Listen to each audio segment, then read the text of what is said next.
세상에는 수많은 색깔이 있지만 빛이 비추지 않는 어둠 속에서는 그 어떤 색도 제 모습을 드러내지 못합니다. 우리 사회의 목소리도 마찬가지가 아닐까 싶은데요. 모두가 똑같이 소중한 권리를 갖고 태어났지만 언론의 조명이 닿지 않는 사각지대에서 정작 자신의 목소리를 내지 못하는 이웃들이 있습니다. 바로 우리 사회의 장애인 유권자들인데요. 화려하고 자극적인 뉴스들에 가려져 정작 우리가 꼭 들어야 할 소외된 이웃의 이야기를 듣지 못하는 상황을 지적하면서 그들의 권리를 얘기해 보려고 합니다. 여러분 반갑습니다. 오늘 여러분의 곁에서 따뜻한 이야기를 전할 여기는 프리즘입니다.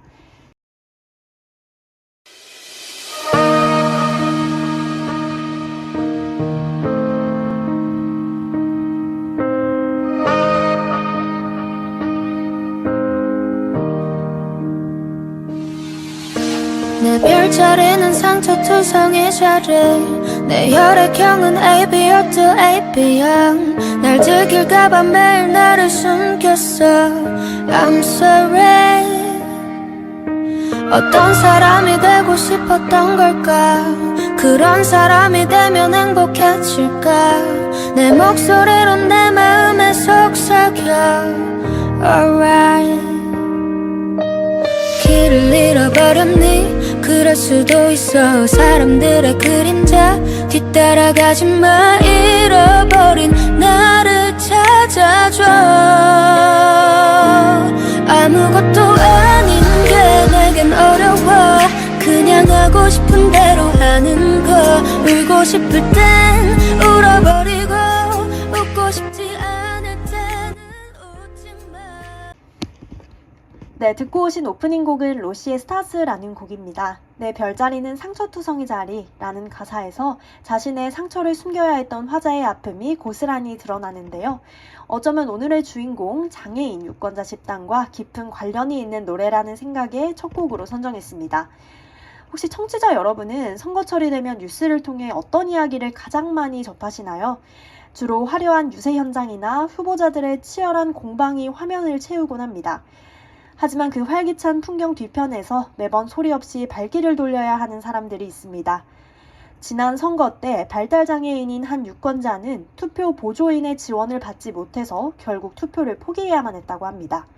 현행 공직선거법을 보면 시각장애나 신체장애가 있어서 혼자 기표하기 어려울 때는 보조인의 도움을 받을 수 있도록 명시돼 있습니다.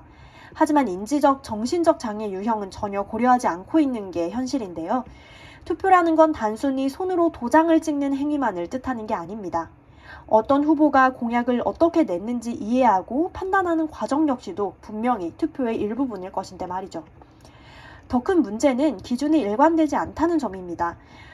법제도가 명확하지 않다 보니 어떤 투표소에서는 발달장애인의 투표 보조를 허용해주고 또 어떤 투표소에서는 거부하는 혼란이 반복되고 있습니다.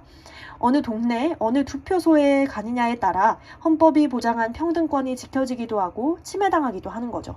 제도의 미비가 곧 차별로 이어지는 서글픈 구조가 만들어지는 것입니다. 이것은 비단 발달장애인만의 문제는 아닙니다. 시각장애인들은 점자 투표 용지나 음성 안내기기가 부족해서 어려움을 겪고 중증 지체장애인들은 이동 지원 서비스나 정보가 부족해서 투표소 접근조차 힘겨워합니다. 민주주의의 가장 근본적인 행위인 선거 때마다 장애인들은 보이지 않는 높은 벽과 매번 마주하고 있는 거죠. 수많은 인권단체와 국가인권위원회가 수년에 걸쳐 제도 개선을 강력하게 권고해왔지만 우리 사회의 관심은 늘 부족했습니다. 대중의 이목을 끄는 이슈에는 수천 개의 댓글이 달리는 반면 이들의 오랜 외침은 금세 묻히고 마니까요. 언론학에서는 이를 의제 설정 이론으로 설명하곤 합니다. 대중이 어떤 문제를 심각하게 인식하느냐는 언론이 그 이슈를 단순히 얼마나 자주가 아니라 비중 있게 다루느냐에 따라 결정된다는 이론입니다. 물론 자주, 즉 빈도도 영향을 미치는 것은 사실입니다. 즉 언론은 단순히 사실을 전달하는 창구를 넘어 무엇이 사회적으로 중요한 문제인가를 규정하는 강력한 힘을 가지고 있습니다. 언론이 침묵하면 그 사안은 사회에서 존재하지 않는 문제가 되어버릴지도 모른다는 거죠. 네, 그렇다면 선거 때마다 뚜렷한 대책 없이 투표를 방해받아온 장애인 유권자들의 이야기 역시 우리가 동등한 문제로 다뤄야 하지 않을까요? 하지만 그동안 기성 언론은 그 책임을 다하지 못했습니다. 장애인 참정권 문제를 그저 선거 직전에 가끔 소비되는 감동적인 소수자의 일화 정도로 가볍게 언급하고 지나치기 일쑤였으니까요. 이 문제를 구조적으로 분석하고 정책 입안자들에게 날카로운 질문을 던지는 심층보도 찾아보기 어려웠던 게 사실입니다. 목소리가 큰 사람들의 이야기는 세상의 중심에 서고 목소리를 내기 힘든 이들의 좌절은 여전히 깊은 어둠 속에 갇혀 있습니다. 언론이 장애인의 참정권 문제를 꾸준히 그리고 구체적으로 목소리 높여 다룰 때 비로소 우리 사회도 이 문제를 직시하고 해결하려고 노력하게 될 것입니다. 모든 시민이 동등하게 자신의 목소리를 낼 수 있을 때 비로소 민주주의는 완성된다고 하죠. 보이지 않는 곳에서 침해당하는 소중한 권리를 세상 밖으로 끌어내는 것, 그것이야말로 언론 본연의 역할이 아닐까 생각합니다. 하나의 빛을 다양한 색깔로 넓게 펼쳐내는 프리즘처럼 우리 사회의 소외된 목소리들을 투명하게 비추는 방송이 되도록 저희도 늘 노력하겠습니다. 오늘 끝곡은 장애인 유권자들의 목소리를 함께 들어주고 관련 문제를 다 같이 관심 가지고 같이 해결하자는 의미에서 서영은의 혼자가 아닌 나 골라봤습니다. 네, 끝곡 들으면서 오늘 준비한 소식 여기까지 마무리하겠습니다. 함께 해주신 프리즘 청취자 여러분 진심으로 고맙습니다.